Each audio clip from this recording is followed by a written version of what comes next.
Welcome,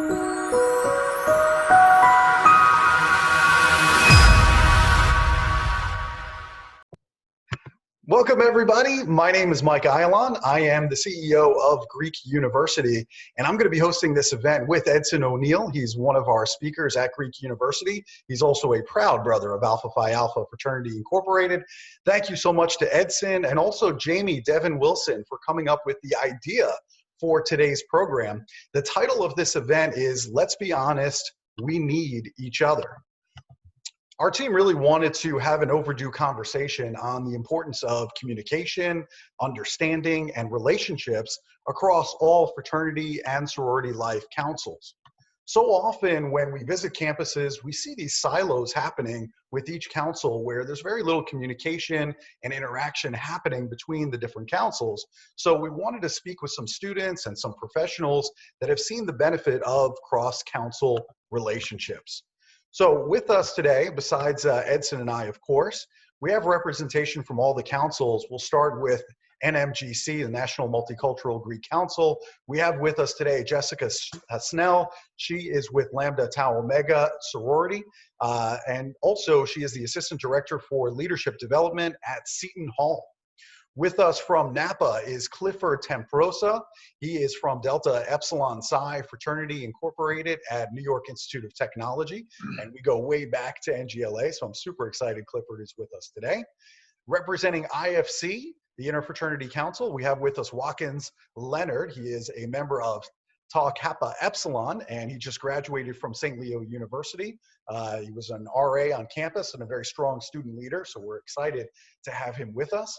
Representing Panhellenic, the National Panhellenic Conference, is Tyler Parker, member of Kappa Delta and also a recent college graduate pursuing a career in higher education. So if anybody has any good job opportunities, make sure you hit up Tyler. Representing NPHC, Jared Pernier, member of Alpha Phi Alpha Fraternity Incorporated, a grad student at the University of West Florida. And last but certainly not least, representing NALFO, Julenny, also known as JuJu Rodriguez. She is representing Lambda Pi Chi Latin Sorority Incorporated. She is a senior at St. Leo University and also president of the Unified Greek Council. So welcome everybody to this wonderful town hall event. Edson and I are so blessed that you're with us today. And we have a bunch of questions that we think are going to be very valuable to all the students and the administrators that are listening here tonight. So the first question, I think, let's start out with Tyler. I'm wondering, Tyler, when did you hear about NPHC, NMGC, NAPA, and NALFO organizations? And what did you gather or learn or take from it when you heard about these various councils? Yeah, so I went through our formal Panhellenic recruitment during the fall of my freshman year at East Carolina, and I had no knowledge of any other Greek councils on campus except for IFC. That was all I had been exposed to, all I really knew. Going through that entire recruitment process and even our new member process, I just had no knowledge. No one ever really talked about it. It wasn't until that summer before my sophomore year, I was an orientation assistant at ECU, and we had incredible representation from all across campus, and that included a majority of our orientation assistants were involved in NPHC. And I remember sitting down and having really good conversations with a lot of those members and feeling incredibly unprepared, and like I didn't know what I was talking about, being Greek and being a supposed leader on campus. They knew a lot more about the entire Greek system than I did. And that was a real eye-opening experience for me, because there were this other half of our Greek life on campus that I had no knowledge of. And I remember just sitting there and listening to what they were saying and really trying to absorb as much as I could so that I could take it back and do more research of my own, not only to be more well-rounded myself with my own Greek knowledge on our campus, but if that's what I was promoting to upcoming students at my school, I wanted to give them the best opportunities that they could. Unlike the one that I was given of next to no knowledge of anybody else, I wanted to make sure that incoming students didn't experience the same thing that I did. So that was really the driving force for a lot of my involvement and kind of persistence in getting to know all councils on our community. But yeah, Watkins, what was your experience with that like? Gotcha. Thanks for your tag.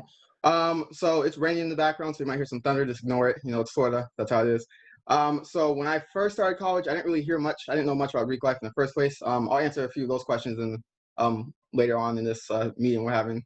But definitely, when I got to learn more about those organizations was once I joined my organization. We have what we call new member orientation process. And basically, they teach you more about other organizations on campus and like what they stand for, who they are, their founding father or founding dates, and all information like that. So that's really when I first learned about other organizations on campus once I joined my own. Very good. Edson, I know you have a question here. I sure do. But before I ask, I just want to thank everyone for coming out to tonight's event. Myself and Mike worked long and hard on this program, as well as Jamie. Jamie could not be with us this evening. You know, she's not feeling too well, so please keep her in her prayers. I appreciate all the hard work she's done. And yeah, thank you guys for what is the beginning of what will be continuous and more conversations of what we need to do to improve relationships amongst our councils. So thank you for being a part of it and trying to be that change agent in order to bring about change with all the councils to bring us more together. So thank you. So yes, I have the next question, and this question I'll throw to Jared. So Jared, we learned from Tyler and Watkins about when they first learned about NPHC, NAPA, NMGC, and NALFO. I want to ask you, when did you first learn about IFC and Panhellenic, and what was your thoughts about it, and what did you gather from it? Yeah, that's a great question, Edson. I didn't know a lot about Fraternity Sorority Life or Greek life until my sophomore year. I had two instances where I was on the campus activities board, and the person who I worked for, she was a member of a sorority in Panhellenic. Had no prior knowledge of it even existing. And also had a challenge from one of my mentors, which is actually Edson, who told me to basically do my research. And those are the first words that he ever told me when I asked him about it. And when I did my research, he told me to think outside the box and to do my research outside the box. And so I went towards IFC, I went towards Panhellenic, and I just wanted to learn more. And my first prior knowledge of it was, you know, all about community service. It's all about just helping each other and just the sisterhood and the brotherhood. But I didn't know how significant it was to them and how important it was to them and how there was so much history rooted in Panhellenic and IFC that I had no prior knowledge of. So it was definitely a mind-blowing experience because I was culture shocked, honestly. Like, wow, I had no idea. So that was my first thing. But JuJu, what was your first, interaction with IFC and Panhellenic? Thanks for asking me, but I just want to first say hello to everyone. My first experience is I didn't know anything when I first came to college what IFC and Panhellenic really was. Like, I saw what was in movies and TV shows of what was the expected, like, oh, this is what Greek life is in regards to like IFC and Panhell. But when I was in high school, my mentor and my college advisor, he brought organizations to our school. But because my school was primarily Black and Hispanic students, they brought Black and Hispanic organizations on campus. So I knew all about the D9 organizations. There were a few NMGC and NALFO organizations that came, and we learned about those. So when I came to college, I already knew more about, like, I don't want to say the culture side, but the Black and Hispanic organizations, but I knew nothing about IFC and Panhell. All I knew was that what I saw on TV was they were the party organizations. They didn't really have like big, they weren't big on like community service and, the morals and values that, may have been placed, but that's not. And when I came to college is when I actually had to go out there and actually learn, like, for myself, what is IFC and Panhell? Because when I came to campus,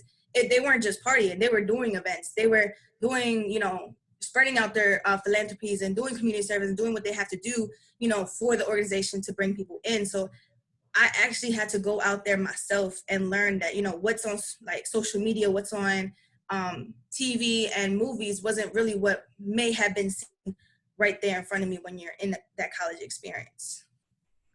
But Clifford, you know, same question to you. When was the first time you kind of learned about IFC and Panhell? Yeah, thank you so much. And again, just want to, before I start, I'm extremely humbled to be in front of all of you speaking and getting to know each of you and your experiences. But I'd like to say mine was kind of very different, only because in our school, our council is known as the Fraternity Sorority Council. So it's a combination of IFC, Panhellenics that we used to have, as well as NAPA organizations. So whether you're, whichever organization or umbrella you're in, you're basically under that council. And I'd like to say that my first experience was very similar to JuJu's experience watching these movies. Personally, Revenge of the Nerds, that was that was a big player in what I used to think fraternity and sorority life was about, especially because in fraternity and sorority life, you see a lot of these IFC and Panhellenic organizations portrayed there as a party organization, as a drinking organization. Meanwhile, it's not. And I'd like to say, and I'm really proud to say, but also embarrassed to say, that it took me about a year after I had joined my organization to be encountered with the IFSC and Panhellenic environment, and that was through NGLA. It was just a culture shock, as it was for probably Jared. It was amazing, because 2 blocks away from my school, we have Long Island University Post, which is full of IFSC and Panhellenics, but I never got a chance to speak to them. Or whenever we would try to do events, it always, you know, content was booked, calendars were booked. And it was really NGLA that made me realize, hey, hearing the stories of Michael, of all these figured heads in the organizations, the values are rich, the history is rich. The history dates back as early as the 1800s, Tau Kappa Epsilon, Alpha Chi Rho. And I do want to say that that stigma is, I feel like, is not, it doesn't give the credibility to the organization as it should be. Seeing the history they go through, the brothers who have passed into the organization, whether you're NAPA, whether you're NPHC, NALFO, NMGC, IFC, Panhellenic. And I do think that this is an important conversation to have, especially because, again, a year into my joining the organization, that's when I saw what it was really about, especially with IFC and Panhellenic. And this conversation is extremely important. I just want to thank everyone here. Thanks, Clifford. That's a really, really good answer. I'm kind of curious, what was everybody's first experience or event in a cross-council event on campus? I'm curious about that. For me now, if you know who I am and you know me, you know I love AFLB Central and the stepping and strolling. That's like my favorite event today. But I'm curious, what was your first experience or event in a cross-council event? I'm thinking, Jessica, what was your first experience like in a cross-council event? I would be dating myself if I were to tell you I remembered, but I don't. So this is a very long time ago. But from what I could remember, I think it had to be like a Meet the Greeks type of event. And for those that may not be familiar with Meet the Greeks, it's where you showcase and highlight all of the Greek organizations that are on campus through some kind of performance. For culturally based organizations, they would step, stroll, or salute. And then for our social organizations, they would particularly just talk about their organization, maybe do a dance.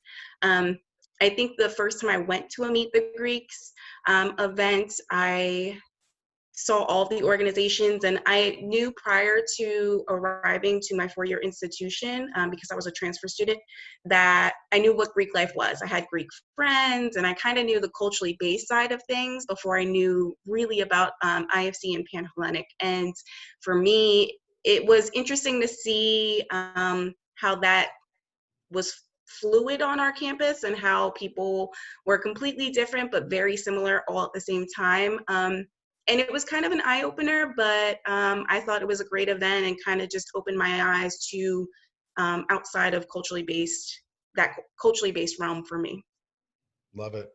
JuJu, what about you? What was your first cross-cultural event? I think I've had a few, because St. Leo University is so small, I've had a few where I can just go out to different events in regards to cross-council. But I think one that I always remember, and I think hits me the most is when I went to a Panhellenic bid day where they run home. And I personally was watched, like, cause you know, you get to watch it. They were in our little big yard, like big green, what we call the bowl. And it was like adorable to see like our 4 Panhellenic organizations, you know, have this like nice little setup. And then, you know, they hide the other women who interested and like behind in curtains. And I'm like, well, I could see, you know, both sides, but you know, you never know who's going to who. And I'm like, what is going on? Like, I've already crossed at this point. I'm part of my organization. I'm here and I'm like, what is this? Like, how do you I was so confused. I was like, I really want to know more about how this works. And so I had a few friends who were in Panhellenic, and I like went up to them. I was like, you know, I got questions. Like, what do you mean you run home? Like, and I'm like asking questions, and you know, it was like very like I had to let them know. I was like, you know, I'm be real honest, I've never seen this before. I was like, you know, I've been in my organization for a year now, and I've never been to one of these events. I don't even know like what this means. Like, how does this work? Because, you know, we go through a different type of new membership process, whereas, you know, Panhellenic, you know, they got a different type of process. So I'm like, what? So it was really just honestly a lot of questions I was just asking. Like, it was a beautiful event for sure. And like all those women, you know, got to meet their new like sisters, and it was like really cute. And like, I was like, you know, congratulations to everybody. Like, you really did it. But yeah, they answered all my questions nicely. but yeah, that was my personal experience with that. That's good that they answered the questions and they explained everything. What about you, Jared? What was your first cross-cultural event? Well, you know, Meet the Greeks, you know, midday. But one particularly when it came to cross council was Stroll Like an Alpha. I was a sophomore. My chapter, the Rosette chapter, Alpha Fraternity Incorporated, held Stroll Like an Alpha, where you would have Panhellenic. They would come in and they would stroll and step and stroll. And for me, it was another culture shock because I was like, wait, y'all letting this happen? Y'all really letting this happen? Y'all need to stop this. This is not okay. I just learned about this. It's not okay. And for them, you know, the past brothers before me to really sit me down and explain to me, hey, this is what we're doing. They're not just strolling and stepping just for the fun of it. We're teaching them the importance. We're teaching them the significance, all of the history. We're making sure that they understand why they're doing it and what they're doing it for, and some of the history as well before they get out there and actually do the things that they do. So it was great to definitely to see that, because those are two councils who are completely separate, NPHC and Panhellenic, that were able to come together, create history, create a bond, and put on one of the best events, in my opinion, that St. Leo University puts on every single year. So it was such a huge thing, and such education, just from an education standpoint for me. So big culture shock. Yeah, I love hearing these ideas because I think different campuses can adopt some of these things. What about you, Tyler? What was your first cross-cultural event? Yeah, so I think my experience was probably a little bit different than everybody else's. I have really not been to many. As a member, our school is not very unified between all councils, so I can't say that as a regular member I attended hardly any cross-council events because there weren't any. But in 2019, I became the Panhellenic president at East Carolina, and we really made it a mission for our board to attend events. And there's a better question that I'll go more depth into this whole process, but I didn't go to my first NPHC or NMGC event until I was a junior. And it wasn't even a cross-council event. It was just us showing support for our other councils. We tried to do a lot of cross-council events and none of them really panned out. But again, that's a story for a different question. But yeah, it was a little bit later, but still just as informative and just as amazing to watch. Listening to all of these ideas makes me wish that I was still Panhellenic president and taking notes and being able to just scream it to our school, because I think that would be a really awesome experience for our students to have also. Yeah, there's some great ideas here. I'm gonna have to talk to John Mounts about some of this stuff. Watkins, what about you? What was your first cross-cultural event? So I worked for the school newspaper, so I got paid to go to a lot of like Greek life events that we host on campus. So I'm not gonna cheat and say any of those. My first one where I wasn't actually paid to go to was definitely new member orientation for the Kappa Alpha Psi fraternity on our campus. So I'd never been to an event like that. I guess I haven't been on our campus for a few years due to an issue. So when I went to it, I was just like, yo, what is this? Like, why have I never heard of this before? So there was a lot of history that they were announcing to everyone who decided to attend. And I learned a lot about that organization, and I'll explain more questions or another question about that. But that was the first event I really attended where I was like, wow, there's a lot more organization on campus than I realized, because I was really in a little bubble for sure. Yeah, that's awesome. Clifford, what about you? What happens at NYIT in terms of cross-cultural events? I'll be very honest. It's difficult. I've never gone to a bid day. I've never seen a bid day. Never seen anything for IFC. To a point, like we do the same thing. We have Stroll for a Cause, where the money and the proceeds go towards JDRF, and it's a stroll competition. And you see organizations like Alpha Chi Rho or Tau Kappa Epsilon come and perform. And I think that's the closest we kind of get in terms of cross-culturally. It's what I like about NYT, especially our council, is organizations adapt to each other. The stigma is not really there in terms of the division, right?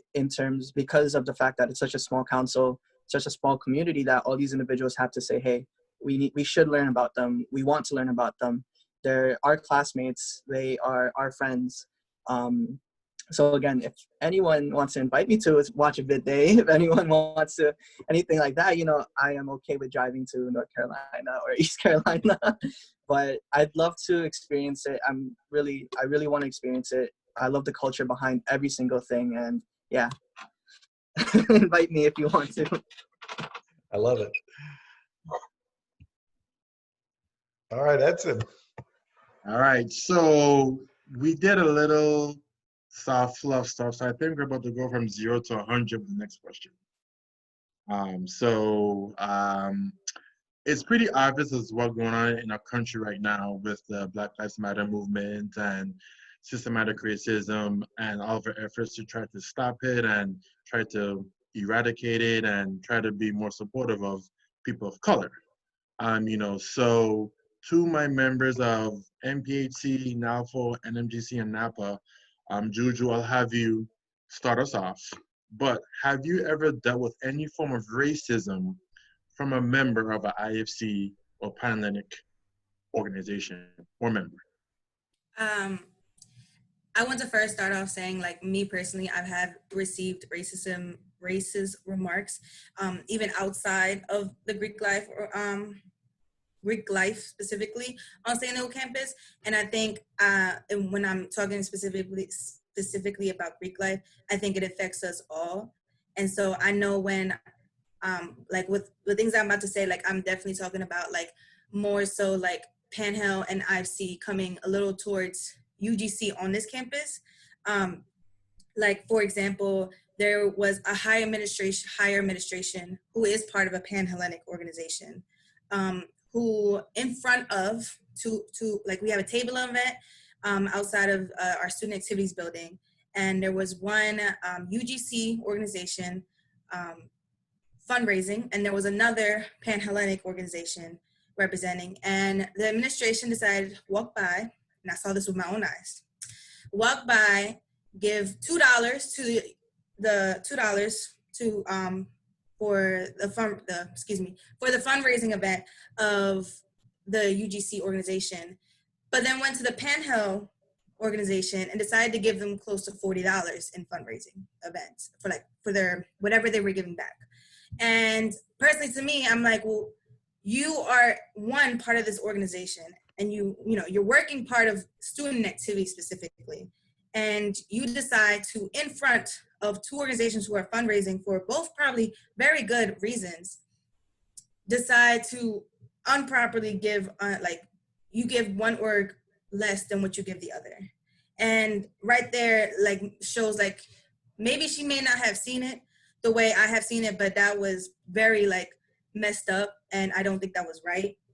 I've had Panhellenic and IFC decide to keep discussions that they have, they keep out UGC specifically and decide, you know, we're just gonna make them go with the flow. We had one Panhellenic president decide that, you know what, we're gonna make a Greek week and we're not gonna ask the input of UGC because they don't matter and they probably suck and they're just gonna go with the flow. And personally with me, I wasn't letting that stand. I was not okay with that. And I told the UGC president at the time that to like put his foot down because that was not okay. To leave a whole council out is very messed up when you're supposed to be bringing unity. If you wanted a discussion about what a Greek Life Week would look like, you should have asked the input of everyone who is in Greek life, specifically when it comes to UGC. And I thought that was completely messed up. And there was even this one person who came to me directly, and I was doing a project for my multicultural racial society class. And I had the pleasure of doing a discussion about Greek life and how Greek life is on campus. And the professor wanted me to ask Panhellenic and IFC, you know, how they felt about whether they feel if on campus Greek life is like separated. And so I went to this one girl who's in Panhellenic, and I asked her, you know, like, why do you think, do you feel as if that Greek life on campus is like separated? And she said with a straight face, yes, it is, and it's all because of UGC. Panhellenic and IFC have no effect on why Greek life is separated. It's all because of UGC, and UGC needs to get their act together and want to bring unity on campus because it's not our fault that they want to be like petty and stuff. And in front of her, I told her, well, I think you need to do more education and learn, bring some more knowledge as to how you feel. There were a few things that were inappropriate things I would wanted to do, but because I'm trying to get my education, I could not do that. But these are just a few of the many, you know, things that go on in regards to St. Leo, Greek life. And I'm pretty sure there's other universities and colleges that probably go through the same thing or maybe even worse. And these are just a few of the experiences that I've been through and I've seen with my own eyes. But I think, you know, I'm still like going into my senior year, who knows what I might see this year. But I think Jared over here might have a little bit more to say. So go right ahead. Yeah, so when I've had a couple instances, starting with UGC, saying that we weren't going to be anything, hearing that multiple times and just kind of letting that be the fuel to my fire. People always asking, why are you so motivated? And there was a bigger purpose because I wanted to prove them wrong, right? Because to them, we were just something else on our campus that nobody could ever explain and nobody could do anything with because we had too much culture. So that was one thing that always got me. Another thing was when I first came a member of my organization, went to go show some unity. So went out to an event. Did not know, did not know that this event, I was going to be a minority, a huge minority, and walked in there, and one of the members of IFC said, "You don't belong here." And I asked him, because if you all know, I'm from Jersey. So we don't really take disrespect lightly. So I questioned him and I wanted to ask him, why did you think that? And he said, just look at you. Now, I very much so had one of my brothers there to kind of help me out with that. So I appreciate him being there during that time, but it really made me think. it really made me think a lot once I went back home, once I simmered down, and once somebody talked to me and really just sat me down. And the person that actually sat me down was one of my older brothers, and he said just to prove him wrong. He said, let him know that you belong here. And I always talk about the story because eventually, as I become a senior, as I became the president of my chapter, we had an event, and he came in and he looked at me. You could tell he noticed me, but he tried to really keep it down and just keep moving. And he didn't want to talk to me. And one of the brothers who was there at the time said, you don't belong here. And I had to stop him. I had to stop one of my brothers, and I said, we're not going to stoop down to this level. And I told him, go on in, man, have a good time, be safe. And that right there really meant a lot to me because, you know, the younger version of me, me as a undergrad, me as a sophomore or junior, it was like, oh yeah, you're going to say it back eventually in the future. But, you know, something that my grandmother always told me is, you know, you don't stoop down to other people's levels. You know, you never stoop down to somebody else's level. That just makes you what they are. You are way above that. You will rise above that through all times. So that was definitely one of the most influential things because I was flabbergasted. Word of the day, flabbergasted with that response, and the way that I responded back to it growing up and being a man really showed me that I'm able to rise above that as a Black man. That's really good. Clifford, what about you? What are your thoughts on that? Yeah, so, you know, I just want to applaud you, Jared, for having that humility, but also having that strength to portray yourself in that manner, having that characteristic.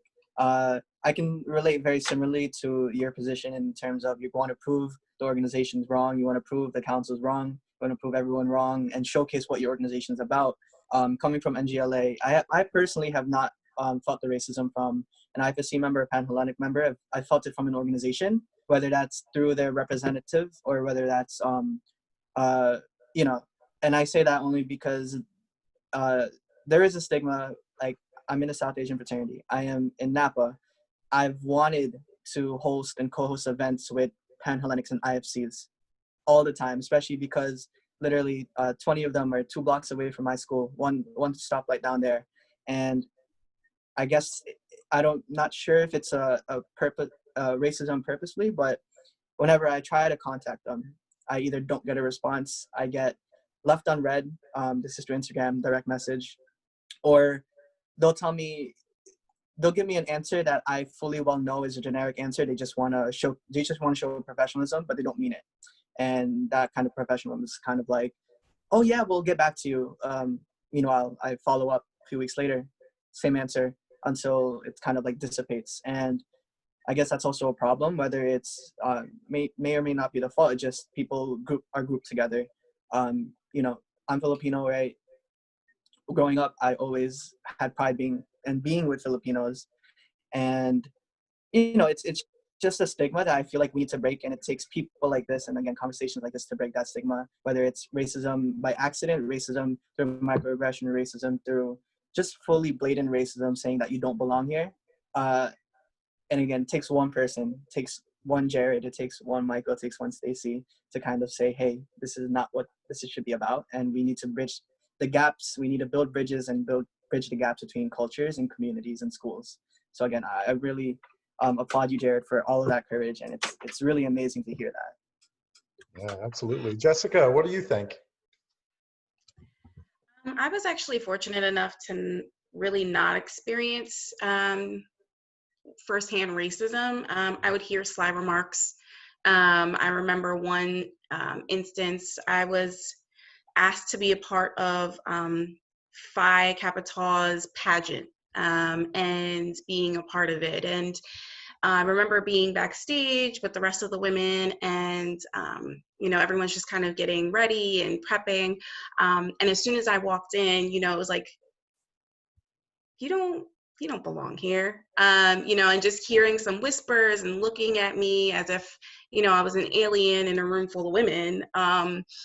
And, you know, I think that was probably my first instance of like, okay, I get it. You know, I'm seeing this, but deep down, I wasn't comfortable enough to address anything. I wasn't ready to, say anything. I just rather be there for the program and kind of do what I need to do. And then we can part ways, right? Like, we don't have to be best friends. We don't have to be anything. I don't even need to know your name. I'm in the same room as you, and that's it.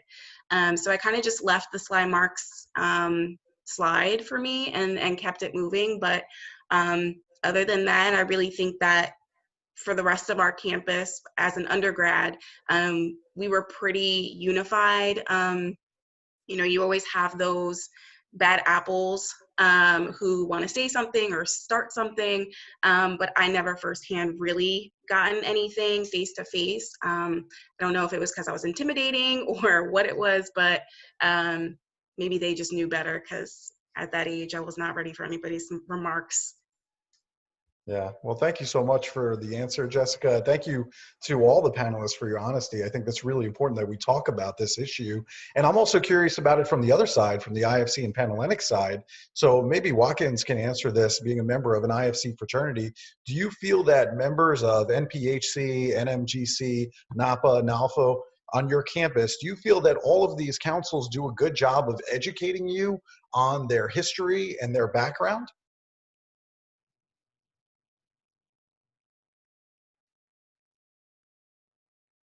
You still with us, Wakens?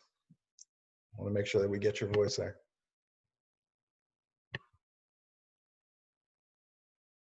Not sure he's I think he here. stepped away. All right, well, that's all right. Let's go instead to Tyler. Tyler, what do you think about that? Do you think that members of these other councils are doing a good job of educating you of their history and their background on your campus? Yeah, that's a really interesting question, because at ECU, for my first 2 years, I really had not a lot of knowledge about our other Greek councils. And I 100% think that that's my own council's fault, because as I started to become more of a leader on campus and build relationships with members outside of my own communities, they're everywhere, and they're always promoting their history, and they're always having table events in the most prominent spots on campus. And all you have to do is walk up and ask them to explain something to you. And they're always happy to do so, because that's the point of why they're standing there. They want to interact with people to teach them about their histories. And we noticed that as a big problem during my year as president. And it was the first year that we had a vice president of diversity on our executive board. And their job wasn't just between cross-council communications, it was all types of diversity within Panhellenic. But again, that's not what this topic's about. But we created different educational tools for our new members, especially to use, so that when they went through their new member process in their new sorority, they would also learn about the history of Greek life just on our own campus. And hopefully that would spur momentum for them reaching out and trying to gain more information and knowledge. They were also told and introduced to NPHC and NMGC during recruitment. The first night, there's a big orientation night, and we bring members from NPHC and NMGC to recruitment to explain their council just as options, because Panhellenic is not a space for all women on campus, and we wanted to present them as much opportunities as they could. So that's something that we've done, because we recognize that all you have to do is really kind of step out and ask for help and advice, and 10 times out of 10, they're always willing to give you information and pamphlets and websites to look at and different stories that you're allowed to share. I mean, it really just takes like the first step from our end to build that connection and help educate all of our new members. Mm-hmm. All right, well, thank you so much for sharing that. I know Wakens is back with us. So Wakens, what do you think? Do you feel that members of these organizations, let's say NPHC, NMGC, NAPA, NALFO, do you feel that they do a good job of educating on their history and the background? Yeah, let me just prelude, sorry about that, lost power, you know how it is, a thunderstorm, so Wi-Fi's reconnecting, so sorry about that, guys. When I'm back, I'll be back on my computer in a second. I generally do think that the organizations in NPHC, UGC, all those organizations on our campus, UGC specifically, I think they do a pretty fantastic job at educating members. One of the complaints I hear a lot in IFC organizations is like, they don't invite us to anything, or they never tell us what's going on, but they genuinely do. You just have to take the initiative to read a flyer on the wall. And typically that's kind of the information and you attend that event. Same goes with getting education from them. Those events you can get education. I generally think one of the major issues with other organizations is they're afraid to go out there and just speak to other organizations and ask questions. You know, if you don't know certain history or certain topics, things you should or should not do in front of members or other organizations, whether it disrespects their values, you need to ask them that before you do it and get reprimanded for it. It's not really that hard, in my opinion, but that's how I feel. On our campus, I think they do a pretty great job at it. Yeah, I think Paul agrees with you. You know, he basically was saying that Panhell and IFC should be the ones reaching out to learn more and to create some of those partnerships, to be proactive, because sometimes other councils, maybe there's not enough resources, right? So that could be one thing. And Edson, what do you think about that? You know, why do NPHC or MGC, you know, why do these councils need to be the educators for IFC and Panhell? Alexandra was wondering that. What do you think about that? So I do think it's a two-way street. So I do think that IFC and Panhell needs to take more initiative to learn more. But when it comes from the NPHC, NMGC, NALFO, and NAPA side, when they're doing things and you're like, and you're getting upset, don't get upset if you're not taking the opportunity to teach them, to educate them on the background history. So you can't be mad at them if they don't know about your culture and background. So as members of NPHC and NMGC, NALFO, and NAPA, you know, I don't think it's totally up to us to do all the education, but I do think it's important that we do educate. And especially when you see members from different councils or even people who are non-Greek that just don't have a good understanding, you know, have them sit down, do educational programs, do panels similar to what we're doing. You know, I think these are the type of things to kind of educate and show them the history and culture and background of both organizations, of your organizations. So it's up to us to educate, but it's also up to IFC and Panhell and everyone else to want to learn, to want to hear it, to reach out, to ask questions and stuff like that. So it's very important that both sides understand it takes both of them to understand and educate. So IFC and Panhell, and even people who are non-Greek, ask questions, go to the program and talk to them. And to my NPHC, NMGC, NALFO, and NAPA, like, provide the education and don't be getting mad and upset when they're doing things and you're not saying anything. So don't be like, oh, I'm a beat them up, or how dare they break my line. Like, they don't know these things. So we have to provide the proper education. So it goes both ways, but I do feel it's also up to us to really make sure we provide that arena and that space for them to also want to learn. Very good. I know you have another question there, Edson, as well. Why don't you go ahead? I sure do. So I just answered that question. So I wanted to give it to some of the panelists who are part of our MGC, NMGC, NALFO, and NAPA orgs. Like, do you feel that the members of your councils or organizations, do you feel they find it hard to educate? Do you feel it's up to you all to educate the masses? Like, I want to get your thoughts on that as well. So I will kick it off to JuJu. You can start us off. Yes. So I don't think it's hard.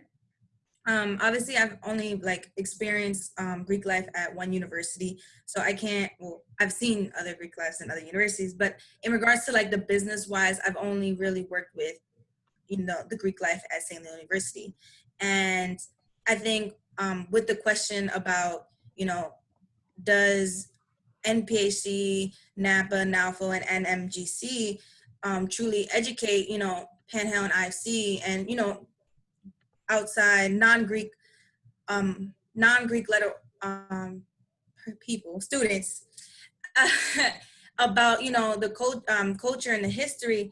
Personally, I think it's on this campus, the only thing I can truly say about that is I think we do our best and we do what we can to educate, just as Panhellenic and IFC try to do their best, but I think sometimes there's this miscommunication where like I'm gonna say, like for St. Leo University example, like when it comes to UGC specifically, we'll have events, we'll have these we'll have UGC week where you can come and ask questions. You know, you can go up to someone who's in UGC and ask that question. And what I've seen throughout my years here is that I've seen more people from UGC ask questions about Panhellenic and IFC than I have seen Panhellenic and IFC ask questions about UGC. And what Wakens has said is definitely true. I hear people from Panhellenic and IFC and be like, you know, I want to go educate myself, but they never invite me. And when it comes to that, it's like, you know, these events are open to the campus. You don't have to be Greek life to come to our events. And so that initiative that you should take for yourself, you know, you have your own free will to go and learn things for yourself. And I think, you know, these councils of NPHC, NMGC, NALFO, and NAPA, you know, we have these events, we have these places where you can learn, and we continue to try and teach people about the history. But at the same time, it comes to a point where it's like, at the same time, I can't continue to invite you if you never come. It's like an invitation, you know, it's like when you start, you poke something and then you stop poking, and then like, you know, someone asks you like, why'd you poke it? And you're like, well, I don't know. I don't even want to poke it no more. Like, don't poke about you wanting to learn the history. And then when we're there to teach you and, you know, there to give you information and, you know, teach you how to, what is disrespectful to us, what is respectful. And, you know, as we try to learn of Panhellenic and IMC, but then we teach you and then you disrespect it, that's one problem. And then we teach you, but you don't care, that's another problem. And then it's like, we teach you and we have all these open events, and yet it's like, well, you never invited me. Well, people outside who are not even Greek are coming. You can still go at the end of the day. So yes, I do believe, you know, learning about each other's histories in these councils, you know, free will, you do it what you want to do. It goes both ways. But at the same time, when it comes to these culturally based organizations, you know, we've done a lot of teaching, but it comes to a point where, you know, just like when it comes to the Black Lives Matter, like everyone is tired about having to repeat that Black Lives Matter. Like, and we're still repeating it over and over again, yet people are still not understanding it. It's the same thing when it comes to Greek life. We try to teach, but it comes to a point, if you're not learning or you're not wanting to learn, we can continue doing what we have to do, but at the same time, it becomes on your own hands to learn what you have to learn. And then that's what I have to say. I'm gonna toss that over to Jess, if you wanna put your little input. First off, snaps over there. But I agree fully with what JuJu said. And I think it's something that everyone has to remember when we talk about culturally based organizations at PWIs particularly, right? They are a lot smaller in numbers than they are in comparison to their IFC and Panhellenic counterparts, right? So you have chapters of Panhellenic and IFC that are 50 to 100 that can be everywhere, anywhere at one time. And you might have 2 to 5 members of a culturally based organization who also works, who also, you know, does X, Y, and Z and has a lot more responsibility going on with themselves, that they spread themselves too thinly. And then you want them on top of the pressures and the guidelines and the requirements that they already have from their national organization, from their national umbrella, from the school, to also then educate the masses on their organizations of culturally based organizations in general. It's not fair to them because they're fighting the fight and then some. So they're burning out. And I think it also is something that we need to talk about as administrators, because I do work in Greek life and have been for about 4 years now. You know, what are we doing to make sure that the education is cross-council, right? So are we providing spaces, whether it be council meetings, to talk about one another's organizations, new member processes, X, Y, and Z, and allow those fluid and you know, opportunities to really be there. So whether it's a council meeting, whether it is a weekend-long retreat to talk about what it means to step, stroll, and salute to culturally based organizations, and why, IFC and Panhell organizations should not be imitating that. What does it mean when we talk about pledging versus rushing? All of these different operations that are so different, but yet so similar. How are we making sure that we are allowing those spaces as administrators for our students? How are we also, as administrators, highlighting our culturally based organizations that may be smaller in numbers? So are there tabling opportunities from admissions during open houses that we can make sure our culturally based organizations are highlighted? Are we making sure that we're providing them and giving them the tools to be successful organizations on our college campuses, instead of just putting them at the wayside because they're a little bit smaller in numbers? So it is something that everybody needs to be responsible for. And I also put it on the leadership of councils. If you have an e-board for IFC, Panhell, your UGC, your NPHC, and your entire Greek Senate leadership, everybody should know about each other's organizations and each other's councils, especially as leaders. Because if there's a tabling event and someone comes up to you as an IFC member and it says, hey, what about Alpha Phi Alpha fraternity? What part of their, council are they in? What are they about? Could you tell me a little bit about them? It should be like that. Just as much as your information, you could also say, Alpha Phi Alpha fraternity, their table is not here, but you can find them at A5A 19, Instagram, and DM them if you have any questions. Look out for their flyers. And it should be your responsibility to also educate on other organizations. So I think that it is a total responsibility for everybody to be a part of, but there are some organizations and some folks that they're ignorant and they don't know better, and they don't know how to educate others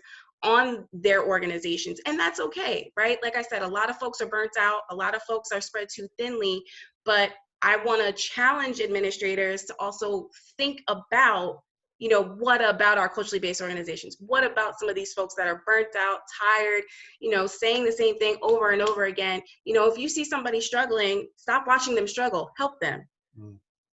That's all I got to say. Wow, beautifully said. Beautifully said. Jared, what about you? What's your opinion on whose responsibility it is to educate?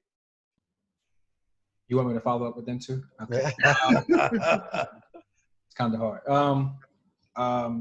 Ignorance is bliss. I think Jessica made a good point. There are not as the numbers, just they're outliers. And it's true. So I think it is up to Panhellenic. I think it is up to IFC. I see a lot of effort done with recruitment. I see a lot of effort done with rush. I see a lot of effort done with events off campus, on campus when it comes to IFC and Panhellenic. And I see the effort and I see the drive to want to get something done when they all decide as a whole, we want it completed. Or, oh, we want to learn this, so we're going to do it as a whole to get it done by any means necessary. And that drive is incredible. So the question is, if you have all that drive to do all of that consistently, right? Why can't you consistently, as a whole, all together, with the same drive, do the same thing for learning more about the culture of NPHC, NMGC, NALFO, NAPA? That's a question that I always ask, because it is a question that leaves a lot of people in like, that's a great question. Because when you see it, because all it takes is consistency. People always say, oh, I want to learn so much about NPHC and all the culture and NMGC. Sure. And we go to the event and they say, okay, cool. And they think that's it. And I'll tell you right now, it takes more than just one conversation to learn all the culture and appropriately and consistently of NPHC, NMGC, the whole nine. I don't, and that's what I think it's lacking, the consistency, right? Because, when you think about like a boy who cried wolf, they say they want to learn, and we teach them. One time they think, oh, the one time, that's all I need. 30 minutes, that's all I need. An hour, that's all I need. That's all, and they were good. And you think you're a pro, but you're not. It takes us years to learn everything. And even then, we still don't know everything culture-wise when it comes to our organizations, because there's so much history. There's so much rich history that we're still learning. I'm still learning. You know, things that I've been taught. I thought I knew a bunch, and then I went to grad school and I met other brothers and I met other people in other organizations, and I was like, whoa, I didn't even know that. Wow, I got to get back to the drawing board. So how can you tell me, for somebody from me who was a part of this organization, a part of this community, a part of this family, how can you tell me that you know more than that you know just as much as I do from 30 minutes of an event, from an hour of an event? You can't. And I think that's what we're missing there. We're missing the consistency. After you have an event, what are you doing? After you go to that event, what are you doing? Are you reaching out? Are you asking questions? Are you having these uncomfortable conversations with these people? Are you trying to learn more, or are you just saying you want to learn more so it sounds good to your assistant director, so it sounds good to the community, so it sounds good to everyone else around you, so it sounds like, oh yeah, you know, they want to learn. And NPHC, UGC, MGC, teach them. Y'all not teaching them enough, but they keep saying they want to learn. Well, we already taught them. So now we're at this crosswords again. Now we're at this crosswords of, oh, he said that they want to learn, but now they really don't want to learn. They just want to say it. So I think if they can have more consistency in their action to learn and to educate the same way that if they have consistency and effort in putting on amazing events and putting on recruitment and putting on rush, I think we'll get somewhere. But until then, we're stuck at the same crossword that we've always been. Yeah, that's powerful. I love the conversation. I mean, we can go all night on that stuff. I'm going to move ahead in the program. A couple of questions. I want to take this question to Clifford because I saw Clifford stepping and strolling at NGLA, and I thought it was absolutely incredible. So I'm wondering, from Clifford's point of view, as a NAPA member, have you dealt with any skepticism from NPHC, NALFO, NMGC, IFC, Panhellenic? Is anybody treating you with any skepticism for strolling? So for strolling, I'll be honest, and going into NGLA, I was speaking to one of my brothers and I was like, hey, like, I'm scared.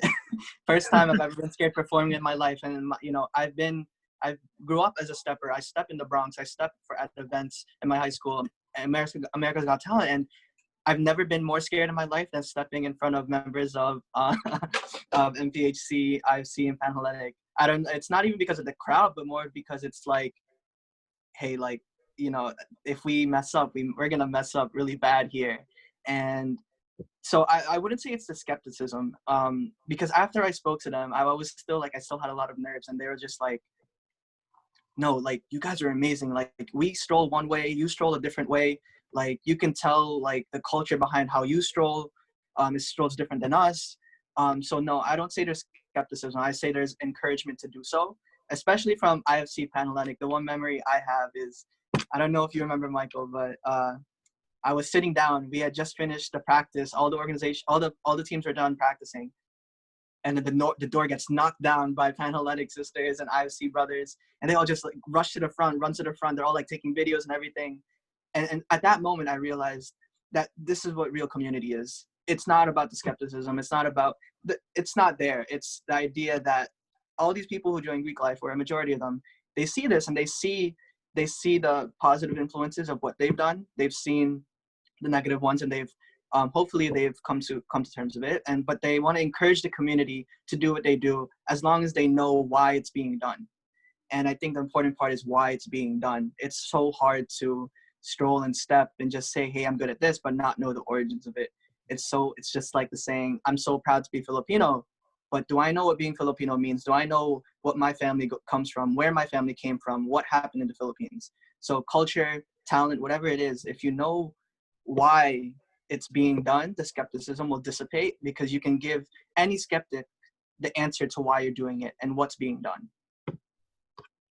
Very good. Thank you so much. Edson, I know you have a question. I do, and I think this is the question that everyone was waiting for. Wakens, how you doing, buddy? I think I'm good now. How can you guys hear me? Is it okay? Yes, we can hear you. We can definitely hear you, man. So I wanted to ask you, Wakens, and we've had conversations on campus when, I was working there and you were a student there and stuff like that. But, I just wanted to get your feedback on this, so as a person of color, why did you choose to join an IFC organization over one of the UGC orgs on campus? Okay. So I catch up with that question. That's a great question, and this answer is going to be a minute, so hopefully you guys have some time. So I'm gonna go way, way, way back to when I was a freshman, little baby Wakens, just joined St. Leo. Didn't know anything about Greek life, you know. I'm like, all right, I don't know what Greek life is. Maybe I've seen a movie about it or two, but don't really understand the concept behind Greek life. And the first interaction I actually had with Greek life, I didn't realize was an interaction I had, was with the Alpha Phi Alpha fraternity. It was with Mike. And it was when I was working for a newspaper and we were doing the campus cleanup. So I was like, okay, we're cleaning up the road that they have, State Road 52's their cleanup zone. And I'm walking with him. I was like, so how do I join this club? You know, this little club of yours. How do I join the Alpha Club? Not knowing anything about Greek life, thinking this is something you could just be like, all right, how do you join? I'm in the next day. So he's like, you know, gives you a little pat on the back. Well, we can talk later about that. I was like, all right, sure, I'll sign the roster, whatever you guys need. Time goes on, still didn't understand what that was.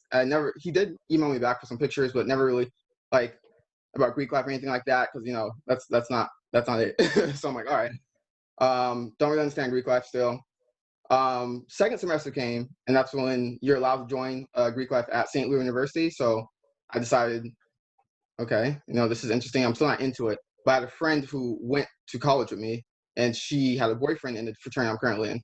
And she basically, like, she's still one of like my closest friends at St. Leo, but she motivated me and got me to really like look into TIC as an organization. So I was like, all right, I'll look into it. I don't understand it. And I always say my main reason for joining an IFC organization, and not specifically IFC, but just joining an organization, was definitely ignorance and incompetence about knowing anything about Greek life and not doing any research at all. Not saying that TIC's a bad organization or anything. So I was like, oh, I'll join, no biggie.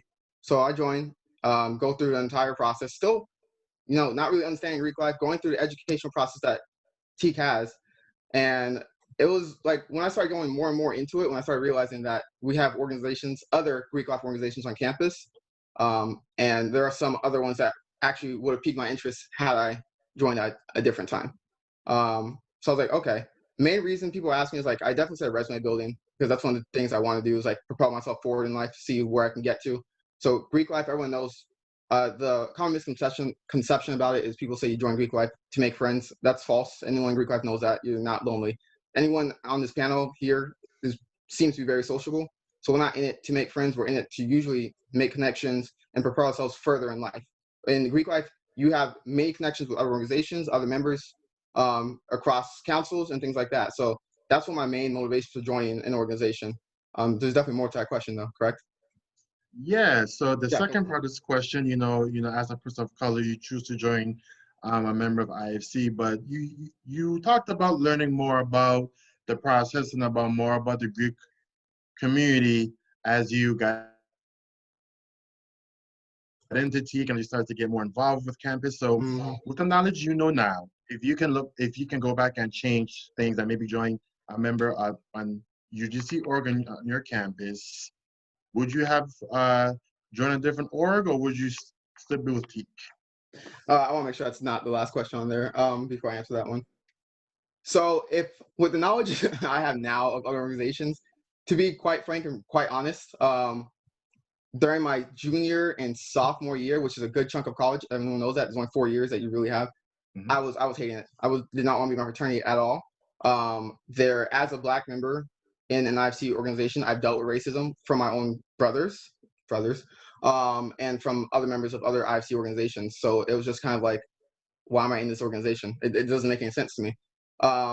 So to go more into the racism I've dealt with, so in IFC specifically, you know, they kind of like, it wasn't like racism where like, you're not allowed in this club because you're Black, or none of the racism that people stereotype as the racism, more of that microaggression type racism that they'll say things and you'll just be like, you know, roll that back in, you know, and then, or they're like, test the waters, in my opinion, to see how far they can get with racism and see what you'll do about it.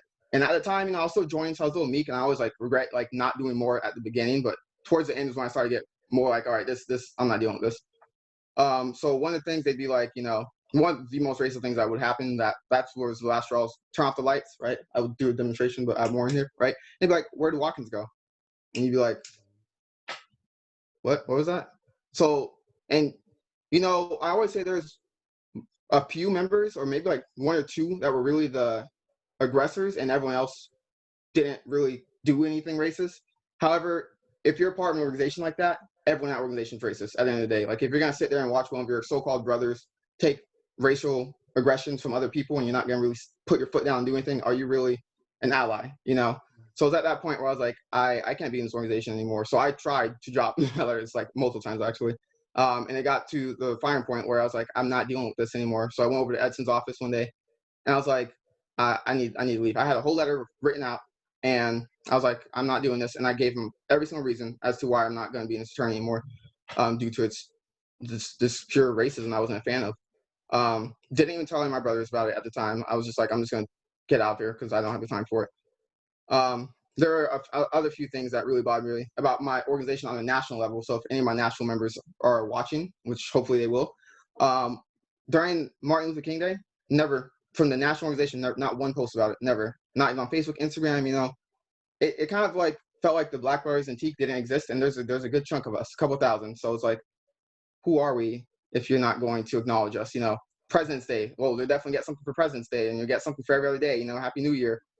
Every single holiday you can think of, St. Patrick's Day, Happy St. Patrick's Day, but, you know, Martin Luther King Day, you know, not really any posts on Black brothers. And until, this was 2 years, I was keeping track of this, until most recently, would be like a few weeks ago, they made their first post that really, in my opinion, since I was in, put the spotlight on African-American brothers. But well, you guys know what the reason was that would be. So it's kind of like, you know, you felt like were you pressured to make this post, or did you genuinely do it out of the goodness of your heart? And you can make your own opinion about that. So when I was like, all right, it's time for me to leave this fraternity, two things I didn't realize. One, I had a scholarship with the fraternity, so if I lost that, I couldn't leave the fraternity, which is not my motivation for staying with them, but that was definitely like, okay, well, I need to pay for school. My second one was, I'm going to leave this organization and I'm not going to confront anyone about the issues that they're doing. I'm not going to stop this racism. I'm not doing anything. For the longest time, I told African-American brothers or African-American students on campus, and people probably know this, not to join my organization at all, or any IFC organization. So if they come to me as an RA on campus, you know, we have a lot of power when it comes to like getting people to join. They'd be like, hey, what do you think about Teak? I was like, that's not it. So I was like, all right, I'm going to confront my brothers about this and let them know like how I feel about this. Like, this is ridiculous, and I'm just letting them know the truth. I'm not letting any African-American brothers come in here. And there are other African-Americans in the fraternity who also stay silent. So I was like why, what's going on? Why are we taking this? This is ridiculous. Essentially, I had a meeting with my big brother, who is the closest person I have on this campus. And he was like, started crying, bawling up, like didn't expect any of this emotion from him at all. And he's like, you know, I really do blame myself for this, because I've never been confident enough to confront them for you. And, you know, I'm wrong. And he's just bawling and crying. And I'm like, wow, this is really like sad. I didn't expect any of that. So then I'm getting the process where I'm still in the mood to move or leave the fraternity. I have all my boxes packed and I'm ready to go. And I have everything. I go to my big brother's room to go meet with him.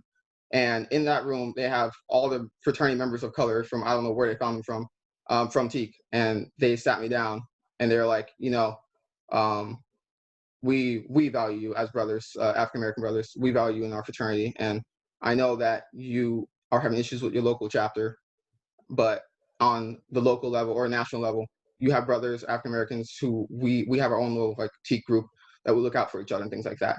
And basically got me in contact with them to learn how to make our chapter better. So our chapter still has a long way to go. And it was hard. I really did not want to stay in for the longest, but I know we have work to do, and we still to this day have work to do. And as people were saying earlier, I think Jess said it best, in my opinion. Your multicultural organizations have larger numbers or smaller numbers versus your Panhellenic IFC organizations, which have tons of members in it. And quantity does not equal quality, and everyone knows that. Like, it's just not the same. When you start getting more members, when you have 30 members, you start getting members who are not quality members in your fraternity. And this is why IFC, and not just IFC, but larger organizations usually have issues with retention versus smaller organizations, just because they're not going out there doing foolishness and things like that. But go ahead. What else you got for me? No, I love it, Wakens, man. Oh my thank God, you, the Wakens, for resiliency that. is amazing. Okay. We could stay with this forever, but I'm kind of curious from Tyler's standpoint. Do you feel as a white person that you could not join an NPHC or NMGC or NAPA or NALFO organization? This is a question I've been thinking a lot about recently, over the past few days. And I mean, from just the knowledge standpoint at the beginning, since I did go through recruitment as a freshman, as I've already like talked about that, but I don't think, even knowing what I know now, that I wouldn't be in an NMGC, NPHC, NALFO or NAPA organization. And not because I don't think I would feel welcome. I absolutely know that I would, and I would be accepted, and I would be beloved and cherished by my sisters and everything like that. But I really felt called to Panhellenic for a reason, and called to student affairs and higher education, which is what I'm doing now. And like Wakens said, there's a lot of quality, or there's a lot of quantity in Panhellenic, and there is fewer quality. And as I would consider myself a part of the quality aspect of our organization, but I think that there needs to be members in Panhellenic and IFC that are willing to do questions like this and be a part of these panels and a part of these conversations. And they're uncomfortable, and that's what we need.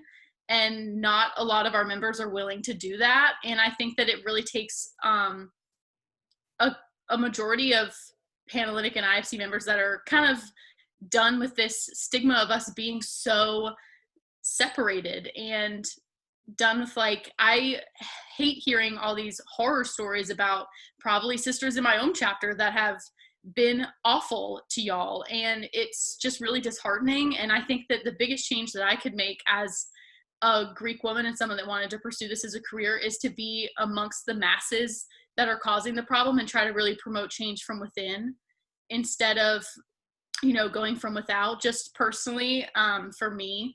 But yeah, it's a really difficult decision, because I see all the other councils, maybe apart from IFC, and when you talk with them and talk about their organization, the amount of pride and that they take in is so apparent. And I can be very honest and say that I don't feel that most of the time for my own organization.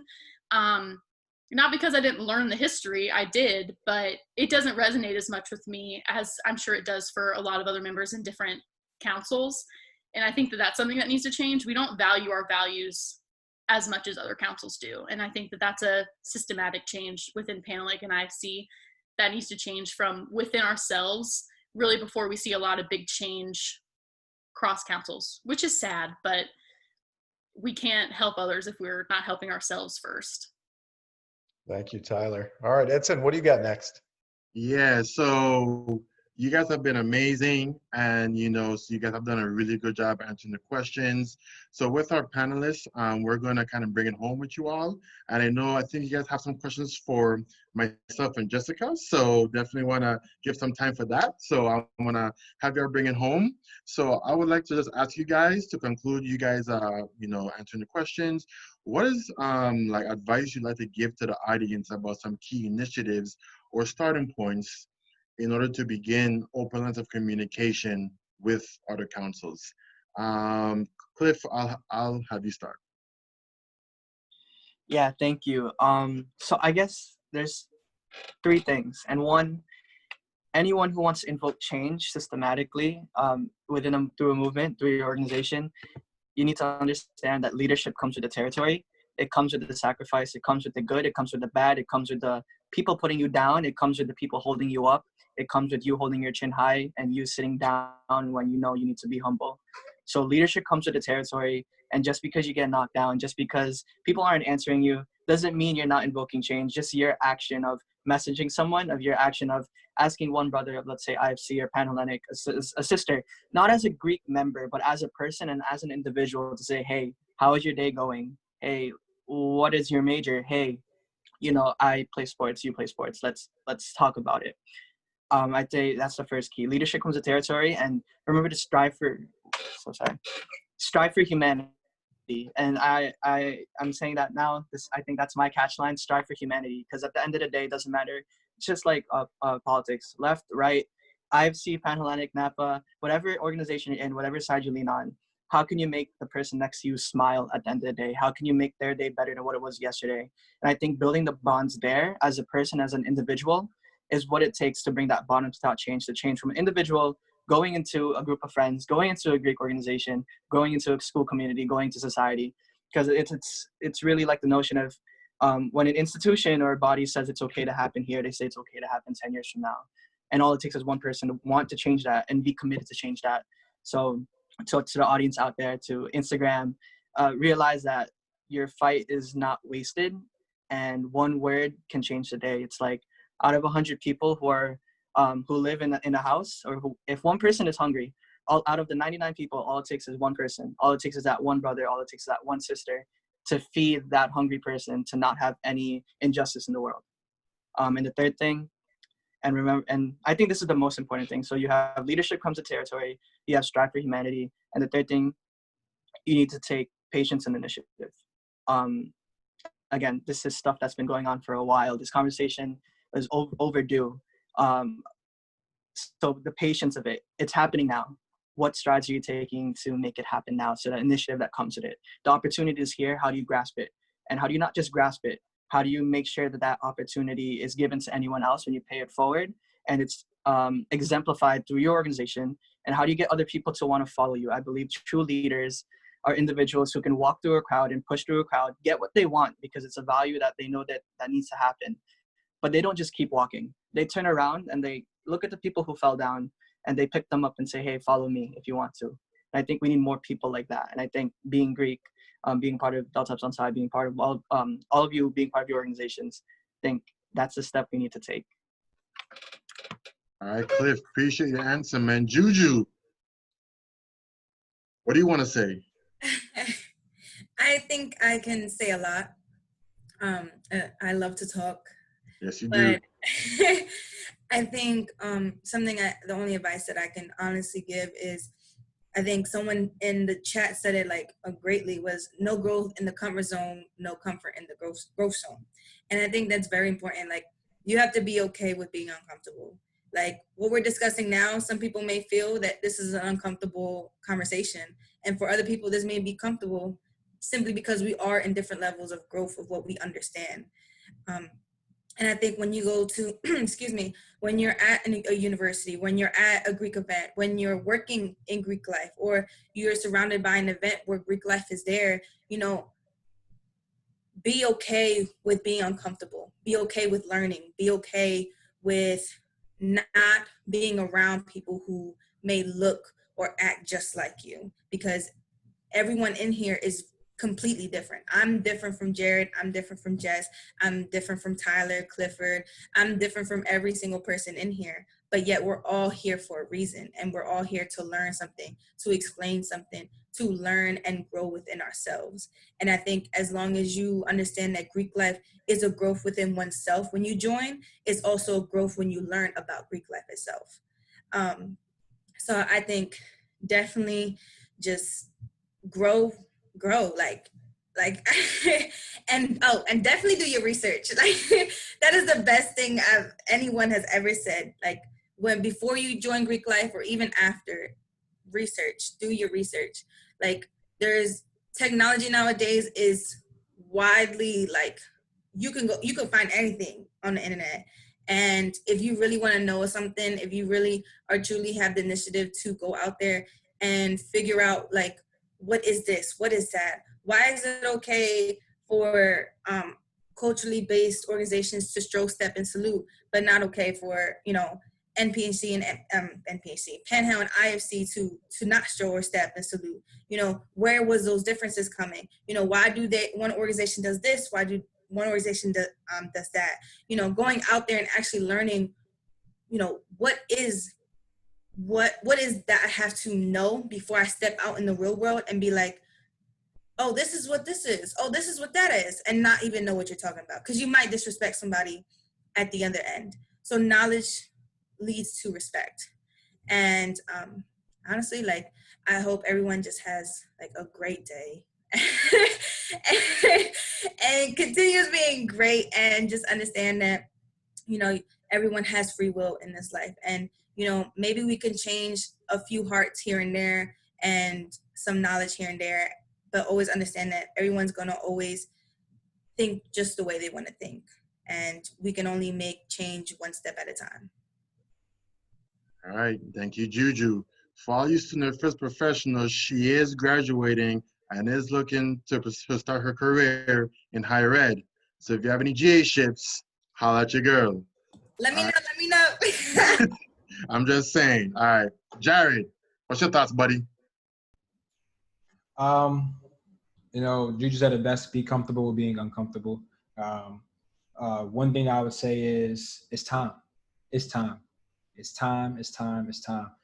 If there is no better time to have these uncomfortable conversations, if there is no better time to sit down and talk to each other, if there's no better time to be unified, you know, for each other because we want to, not because we're told to. It's the time. It's time. It's really time. And you know, another thing that I'd always say is, you know, why not? Why not? You know, I was always taught the one thing that man can never take from you is your knowledge. So why not gain more? Why not gain more knowledge about somebody who can possibly help your chapter? Why not gain more knowledge in somebody who could possibly help you out as a human being? You know, not just for Greek life, but for life situations. Why not? You know, that's something that I've always asked people, and I think that's something that somebody should definitely take away from it. And the last thing I have is be the light in a dark room. One thing I always tell my students, either now, is that I'm not afraid to be the light in a dark room. And what I mean by that is I'm not afraid to stand up for what I believe in when nobody else feels though that they can. I'm not afraid to ask the difficult questions when people feel as though, oh, that may be a little bit too much right now, Jared. I'm not afraid to educate people when others feel as though, man, I'm burnt out. I'll be the person. I'll be the light. Whatever I gotta do. Why? Because it's bigger than me. You know, a lot of these things is bigger than all of us. You know, these are things that we learn in Greek life don't just help us out in Greek life. They help us out in the real world. They help us out in our everyday lives. It teaches us life lessons, right? And we have to come together in order to expand on that, you know, because there are some things that we may learn in NPHC and NMGC and NALFO and NAPA, but there are also things that we can educate others and that we can learn from within IFC and Panhellenic as well. You know, and I know that it's always, you know, we want them to learn from us, but we can also learn from them. I mean, it may not be the things that it may not be the regular things that vice versa it would be, but it's things that we can say, okay, let's educate them, because now we get to see their point of view. And once we get their point of view, it's, I never even thought about that. Well, let me help you out. Let me help you become a better person, because eventually college is up. Eventually, you know, grad school is up. So once you get into that real world, everything that you learn, the effort that you put in Greek life, the effort that you put in this unity, the effort that you put in having these uncomfortable conversations will come to light in the real world. So we have to be ready for that. So it's time. So why not? Why not? Why not? Why not? Good answer, Jared. And again, for you student affairs professionals, he is graduating in May. So if you have any open positions, look for your boy. Tyler, what's your thoughts? Yeah, I would say that from a perspective of a white student from a predominantly white institution in an organization that is historically white, not being afraid to like take initiative is probably the most important thing. Like we've been kind of saying all night, it's not just on NPHC, NGC, NALFO, NAPA to educate us. It's really on us to reach out. Like Jared said earlier, he made a lovely point about we're kind of like the boy who cried wolf, but we're like the councils that cry for inclusivity, and we never do anything about it. You know, really don't be afraid to take those initiatives, and you're probably gonna fail. I know that we had a lot of struggles with our campus. They were just simply not ready, and trying to find like a sweet spot of cross-council events is where you'll be most successful in kind of introducing it slowly and having those conversations to your other councils about why that is, you know. just like I didn't know a lot about NPHC or NMGC at East Carolina, I'm sure that they didn't know a lot about IFC or Panhellenic until we really sat down and had a conversation about it and why we are so slow in diversifying. And then once we were able to have that conversation, they're more willing to, you know, explain to us more things and come to our events because we showed up to their events first. It really shows that you care. And it's not just saying like, oh, we're going to make sure to include all of our councils in planning this one event. Don't just plan the event, go to their events. It really just shows a next level, which should be the first level. Like you should always want to go to other people's events, but it really, you know, put an effort and time in doing your research, talking to people, building relationships. It really kind of depends, I think, on us first to really take that first step because we're responsible for creating the divide in the first place in a lot of ways. And so I think it's our job as a unit to really come together and figure out ways to close that gap and close that bridge that has been there for so long. And it's going to take time and it's going to take a lot of effort and a lot of different things. But I think that with leaders like this panel is so inspiring to see kind of where the future of diversifying all of our councils is going to go, and to think back in, you know, hopefully a few years, kind of having this conversation, it'll be a little more lighthearted and we'll have more examples to use about, you know, diversity and different inclusive events. So just really taking initiative and taking the time out of your day to make someone else's by showing that you care about the organization that they love so much. All right, thank you, Tyler. Then Wakens, bring it home, and then we know you guys have a couple questions for us, so bring it home on the student side. For sure, for sure. So I'm going to address mainly the African American students, Black students who are in IFC panel organizations for sure. And my message to you would be, my story ended on a good note. So after I did confront my fraternity about what happened, the next chapter, the president ended up going ahead and basically telling anyone who would do anything like that would be suspended from our chapter, or not even suspended, kicked out of our chapter fraternity immediately. And they won't tolerate that nonsense anymore.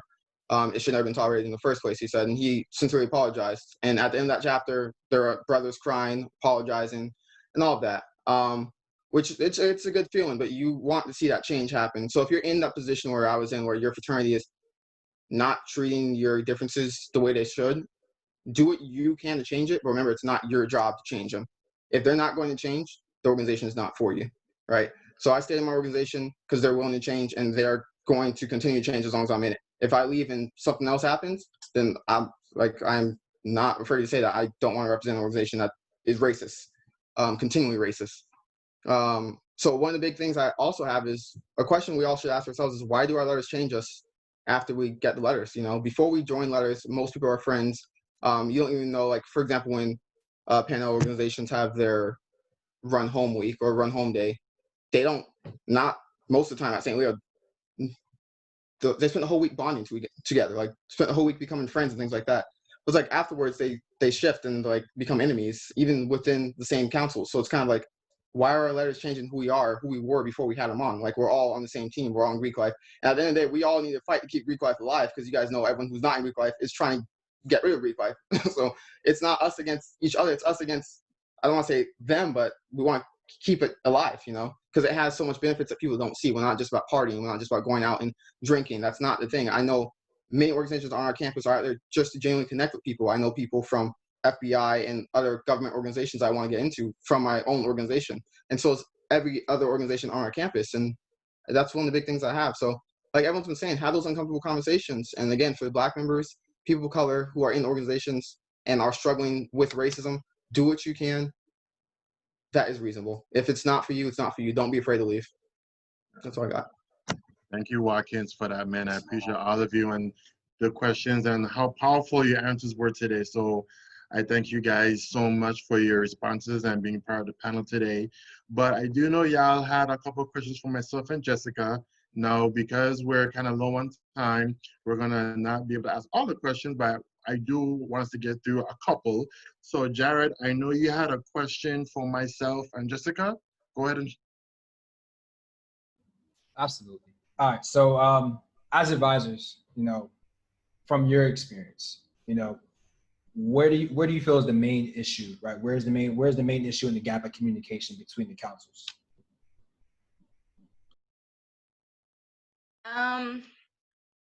I think I had this conversation with someone maybe a week ago, right?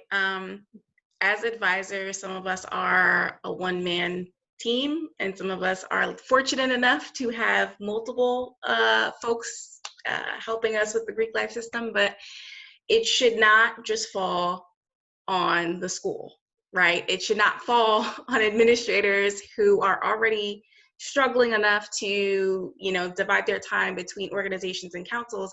It should also be the responsibility of each of the councils. And I think there's that gap because they may not be taught something. They may not have learned something in their new member education process, or during their meetings or conferences, or any opportunities that they could have had, communications and opportunities to learn more, to have these conversations, and they just didn't. And I think it's interesting now, and this is going to be a little controversial, how there are so many new positions and committees within IFC and Panhellenic organizations for diversity and inclusion. Okay, but where was that years ago? And then what happens after we do these trainings with our members? Because I could sit here and listen about something for a good 2 hours, and then when I leave this conversation, that's not going to stop me from doing X, Y, and Z. So how are we making sure that once they learn something, they're perpetuating, these good conversations, they're learning something, they're really taking it in. And I'm not sitting here saying we're going to change the world, but we're going to change something. And I think it needs to also fall on the shoulders of the national organizations and the umbrella organizations, and not just fall on the school and administration. Edson, I know you might want to touch on this. I mean, after that, I'm like, drop the mic. I don't think that I have anything else to say. But from my experience, I would just say I think what prohibits the collaboration of communication is two things. And you kind of talked about it a little bit, Jessica, is about one thing is egos. And then another thing is what you touched on, lack of follow through. Within egos, like when it comes to the egos, people join the organizations and for some reason, they get these big heads and they feel like they're better than everyone. And they always have this impression that, well, if they want to get to know me, they can come and talk to me. I don't have to go and talk to them. Like, oh, they want to learn more about my organization, you can come and talk to me. No, get over yourself. Get over yourself. Like, you're a part of a Greek organization in order for the betterment of people, to uplift your community and to uplift others. You didn't join an organization for a popularity contest and to feel like, oh, I'm this, I'm that. If you want to know more, you come to me. No, get over yourself. It's a privilege to be Greek. It's a privilege to be part of a fraternity and a sorority. So take it seriously and make impacts, positive impacts you can to where you go. Now, when it comes to the lack of follow through, I hate when I hear a member say, oh, well, I sent an email to the social chair and I didn't hear anything. So did you talk to the president? Did you talk to another member? Did you send another email? I know you walked past and you saw the person, you can ask them, hey, did you get my email? I emailed you about doing this program. Like, people do one thing and they're like, well, I did one thing. They did the one thing to say that they did it. It's not enough. If you really want to build stuff, it takes time, it takes work, it takes effort. So you have to put in that time and effort. So if you send an email, follow up, follow through, reach out to the president, reach out to someone who knows them so that they can have that follow through. Hold them accountable. We never want to hold each other or even ourselves accountable. So egos, accountability, and the whole lack of follow through, I feel has been the issues and why councils are not working together. And as Jared said, it's time to get over yourself and to get over the ish. So let's make it happen. All right. Y'all see why he's one of my mentors, right? That's right. JuJu, I know you had a question for me. Yes. So, you know, I'm probably one of the few panelists who are still in the college undergrad. Almost there, guys. So, did you go through any of these issues when you were an undergraduate student? So, like, you know, racism, not, you know, that separation of IFC and Panhell between, you know, UGC, because you did go to St. Leo University. So did you experience any of these issues while you were an undergrad? Yeah, I mean, we did go through some of the issues when I was an undergrad student at St. Leo University. So we had a party, and then a member from a Panhellenic organization came to our party. She was put on probation because apparently she went to what her membership called the Hell Party. So because she went to what they call the Hell Party, they put that member in probation because she shouldn't have gone to our party. At St. Leo, we have Greek benches. And several times throughout my time at St. Leo, our Greek benches were destroyed by members of IFC. We could have never proved it and who did it, but we knew it was someone from IFC. You know, so those are the type of things that myself and my memberships went through at St. Leo as a whole. There's definitely separation. There's definitely lack of Greek unity. You know, definitely all that going on within the time. But when I became chapter president, I knew that it was important that I help fix this, be the change. So when I became chapter president, I met with every organization's president and I said, hey, we don't work together, we don't support each other. What do we have to do to change this?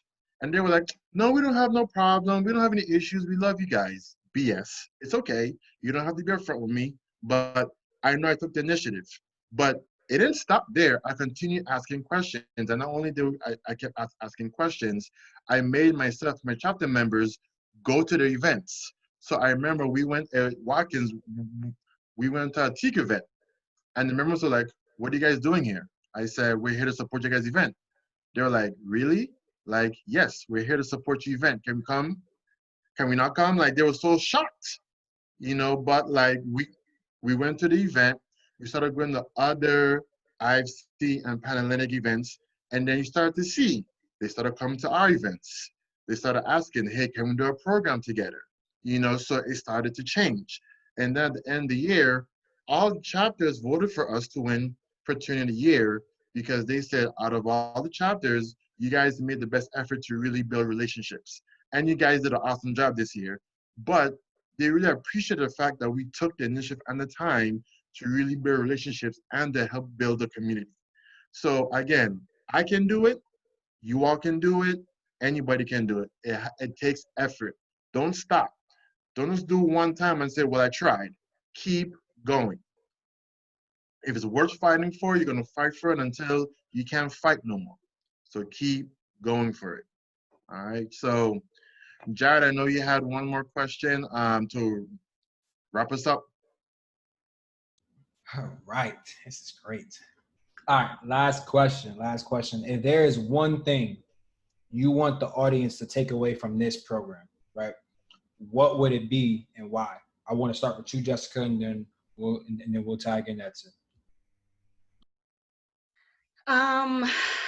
So I don't know if there's just one thing that I would like the audience to take away. I think we talked about a lot, right? This was supposed to be an hour program. This is turning into a 2-hour program. So clearly there was some vital information that we all needed to talk about. But I would really say, you know, it really just takes one person to say something, to do something, right? Like, you may not be in a leadership role, and that's okay, right? Especially I know for our IFC, our Panhell friends who have numbers of, 50, 100 members, and you may be a middle person who has no obligation to leadership, whatever, but you can still make that change. You can still stand up in those meetings, in those conversations to say, hey, we need to support one another, our Greek brothers and sisters. We need to support our Black members, and How can we do that? Is it reaching out to administration and asking for help? Is it reaching out to our, other councils to say, how can we support you, especially during this time, right? Because like I said, a lot of our members right now are fighting the fight and then some. So they're already tired and they don't want to educate anymore. So how are you having these conversations with your fellow members, with your fellow Greek community to be like, we want to change something, how do we start? There are so many resources out there. You've got Greek University, you've got the Harbor Institute, you got all these amazing resources out there for our undergraduate members that you could just simply reach out, DM, you could email, whatever, to say, hey, we really want to make a change. We really want to make the impact. And whether you're that one person in the chapter or you're that one chapter in the council, you could still make an impact and show that you care.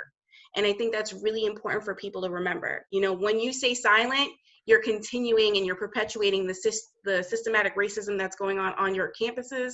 You're continuing, the issues that are currently we're fighting for, by being silent. It just takes one thing to say, one person to say something to make the movement, and that's it.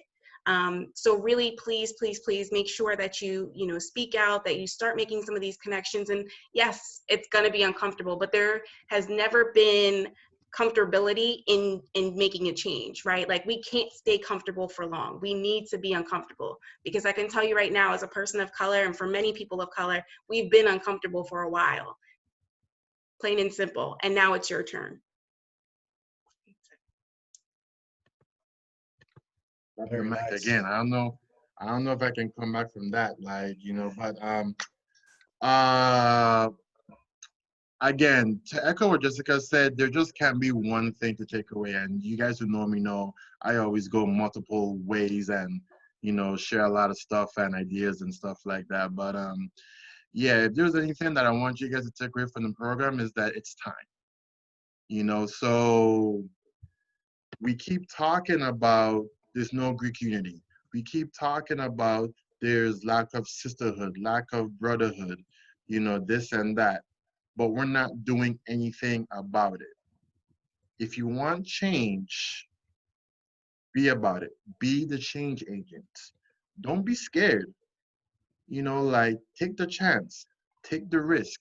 You'll never know unless you try. So you have to go for it. If it's something that you're willing to fight for, you'll fight for it. When people join their organization, they somehow had a passion of, oh, I want to be Greek, I want to be IFC, I want to be Alpha, I want to show, I want to step, I want to be I want to be about JuJu's org, and I want to do this and that, and then they get in and somehow the passion left. Where'd it go? Where'd it go? The same, people think, oh, it's so hard to become a member. It's harder being a member. It's harder being Greek. Because once you're a Greek member, you have to live and fulfill the standards of the organization. It's a lifetime commitment. It's not just I'm in there a year, 2 years, I'm in there when I graduate. No. It's a lifetime commitment. When you put on those letters and you become a member of this organization, of your organizations, you have pledged your commitment and life to it. However you want to live with that, that's totally up to you, but there's a lifetime commitment. So please, if there's anything that you guys are going to take away from this, fight the good fight. Do not give up. Always stay strong.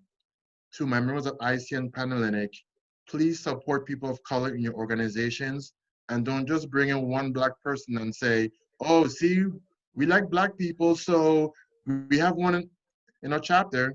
Don't do that.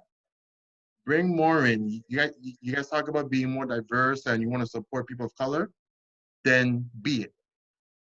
So my NPHC, NMGC, NAPA, and NALFO organizations, stay strong, stay to fight, stay positive, support each other, but also be more open to work with IFC and Panhellenic. Yes, you're going to have people who are naive.